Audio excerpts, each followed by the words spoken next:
ত্বকের যে 4টি পরিবর্তন ইঙ্গিত করে আপনার লিভারের সমস্যা আছে। প্রথমে যেটা বলবো সেটা হচ্ছে যে জন্ডিস। যদি আপনার রক্তে বিলিরুবিনের পরিমাণ বেড়ে যায়, যেটা লিভারের ডিসফাংশন থেকে হয়, তাহলে আপনার ত্বক বা স্কিন এবং চোখ হলুদ হয়ে যেতে পারে। জন্ডিস কিন্তু লিভার ডিজিজের একটি অন্যতম প্রধান প্রেজেন্টেশন। এরপরে যেটা বলবো সেটা হচ্ছে যে স্পাইডার অ্যাঞ্জিওমা।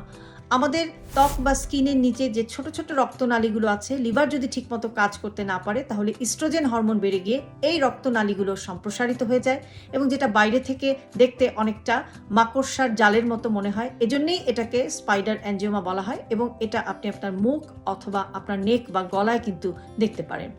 এরপরে যেটা বলবো সেটা হচ্ছে যে পামার এরাইথেমা, অর্থাৎ আমাদের হাতের তালুতে যে সমস্ত ছোট ছোট রক্তনালীগুলো আছে, এগুলোও কিন্তু লিভার ডিসফাংশন হলে ইস্ট্রোজেন বেড়ে গিয়ে এই রক্তনালীগুলো কিন্তু সম্প্রসারিত হয়ে যেতে পারে এবং যে কারণে বাইরে থেকে দেখে আপনার হাতের তালু বেশ লালচে এবং ফোলা মনে হতে পারে। আর সবশেষে যেটা বলবো সেটা হচ্ছে যে ইচিং বা চুলকানি।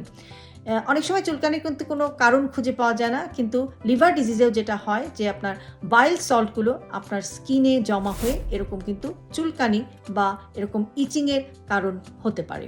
কাজেই আপনি যদি এই ধরনের কোনো উপসর্গ খেয়াল করেন তাহলে অবশ্যই আপনি আপনার ডাক্তারের সাথে কনসাল্ট করুন এবং লিভার ফাংশন টেস্ট করে দেখে নিন যে আপনার লিভারে কোনো সমস্যা আছে কিনা। ভালো থাকবেন সবাই।